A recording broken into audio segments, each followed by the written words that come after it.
right now. How are you? I can't hear you answer that, but I'm Sophia Lucia Parola with Garden State Film Festival.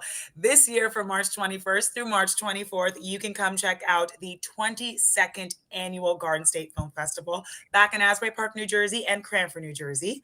This year, we have over 200 films coming from 14 countries, all various types of films, different subjects. And one of the films you can check out is a really beautiful short documentary called Subjective Worlds. Here to talk to me about this documentary is Eredice Sagastumes. She is the director, DP, editor, pretty much just this awesome filmmaker who made this film. Thank How you. are you?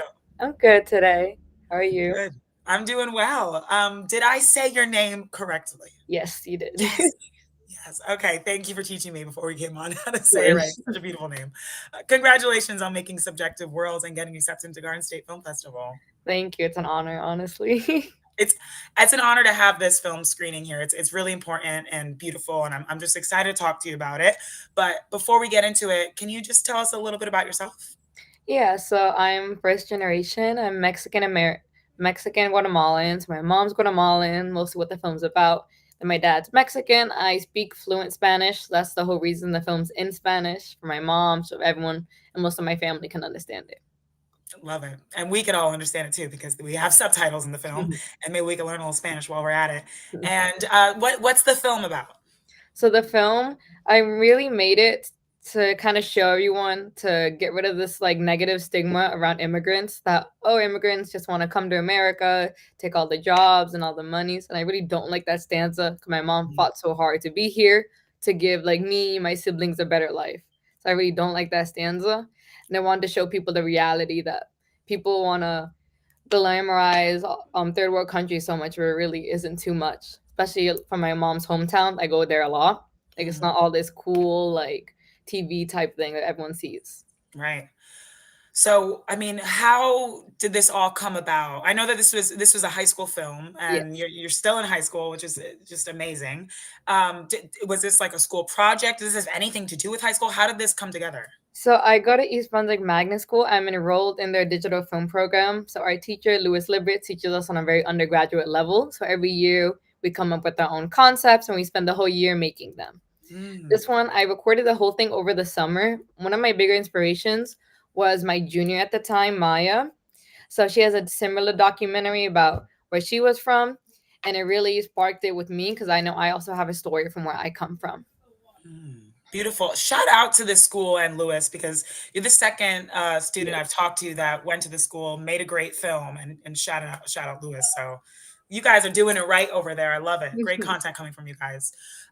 So you talked a little bit about the inspiration was from this other student who made something Yeah. from where she came from, and also your mom. So, was there any other inspirations? I know your mom. You made it in Yeah, I Spanish. Like think what my other else? mom and my sister have to be a big inspiration. So my sister, she doesn't live here in the US with me. She does live in Guatemala. She wasn't Mm, a part of the film, but she helped me contact everyone. I think the guy at the end, that is her husband's brother. mm, Everything like that. She helped me contact everyone because for her, she doesn't really. She wants to come here, but it's a whole different lifestyle for her. So I really right. think she's a big inspiration to show her like the difference, and I want everyone to see the truth. That's how she lives versus me, even though we're not that far apart in age.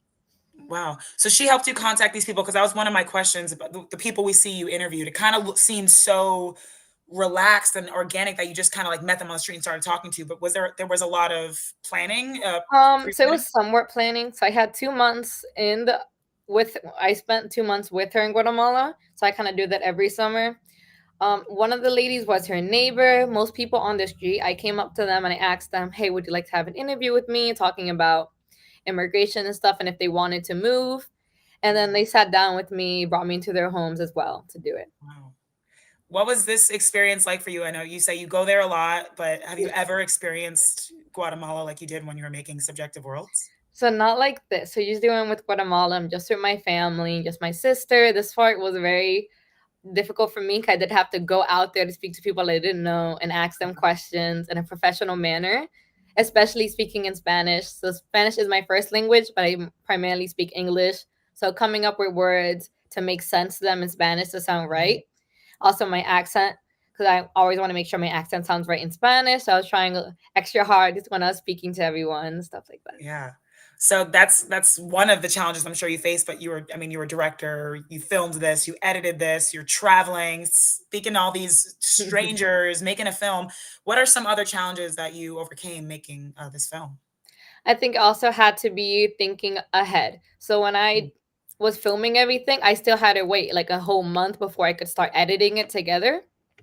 So it Mm-hmm. was a kind of like just backtracking, making sure all my questions made sense, making sure everyone was following the same format of how they were talking, Mm-hmm. making sure everyone ended with saying their names, how I spell everyone's names after they start talking, because I always made sure I asked them at the end.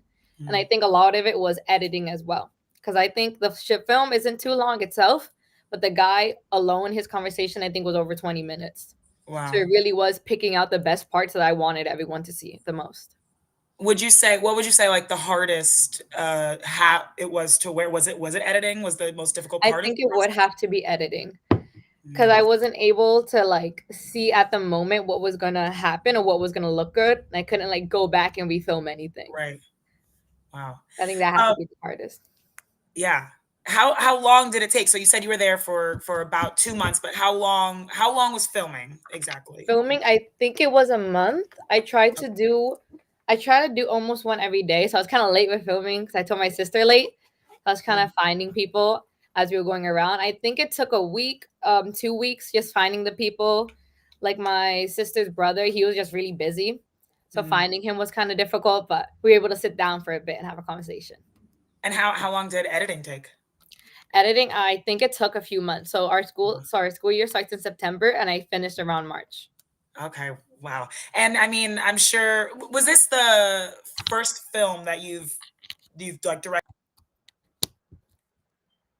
There's a lot leading up to this. Yeah, so this is my first documentary.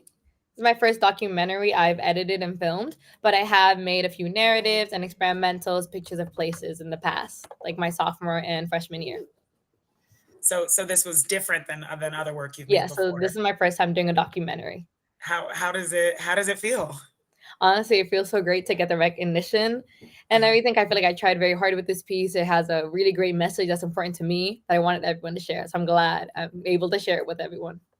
And I know one of the reasons you made this film was so your mom can understand it. Has she seen it already? Yeah, she has seen it. All my aunts have seen it. My sister has seen it, and they make jokes all around over there saying how they're famous.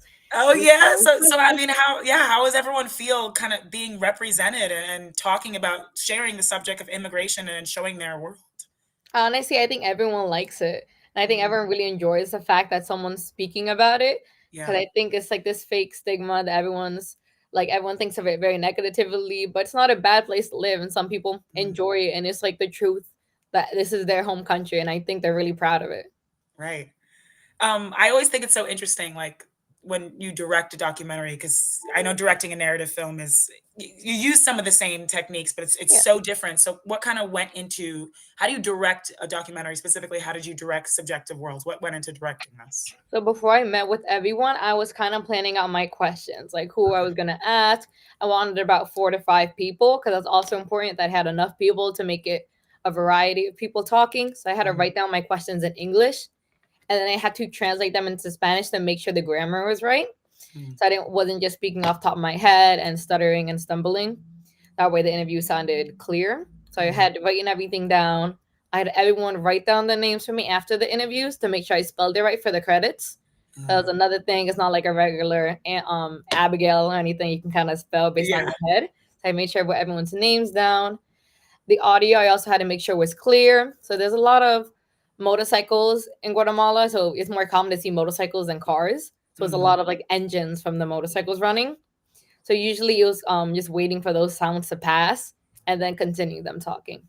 And you were doing sounds. Did you have like I know your sister was helping you get these people, but were you doing pretty much everything yourself during these interviews, or did you have help? Uh, yeah, so I was basically doing everything myself. So the sound, the camera, and everything, it was only my phone because it is like a third world country, so it's a bit Uh-huh. more scarier to bring more expensive, nicer equipment. So I was Mhm, doing everything on my phone. My sister lent me a tripod she had because she loves mhm. taking pictures, so she lent me that one. I kind of use that to film and get the audio for everything.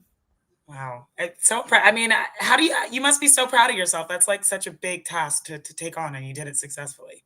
Yeah, I'm so glad it came out really well. Honestly, it really was Maya who helped me so much, like overcome. 'Cause I see how much she succeeded and how much recognition her story got. Mm. Shout out to Maya. Amazing. And I mean, we talked about it throughout this interview, but what are your hopes for showing Subjective World, especially to our Garden State Film Festival audience? What are you hoping this film makes audience feel and think?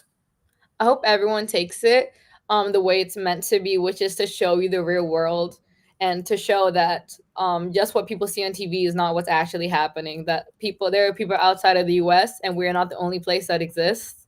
I think Hmm. people are too stuck in the mentality that we're the only place that matters, but there's so much going on around in the real world outside of everyone's screens and everything. And when you actually look into it, not every place is great. It's Yeah. people, but people also hate on America too much. They're like, "Oh, I hate America," especially younger generations who don't understand and like just corruption. All this stuff is bad, but it's always worse everywhere. Everyone looks at America as like the place for a better world, and that's truly Mhm. what it is for more places. Wow. And that in alone that explains why your title is Subjective Worlds, I'm guessing, because from Yeah, everyone's perspective, you have something to say, but it's all subjective and it's so different when you're there and when you're yeah, living. exactly. Amazing. You just said something that made me wanna. Oh, yes, young artists especially. Why do you think it's so important for a young artist like yourself to share stories, to make film and make art?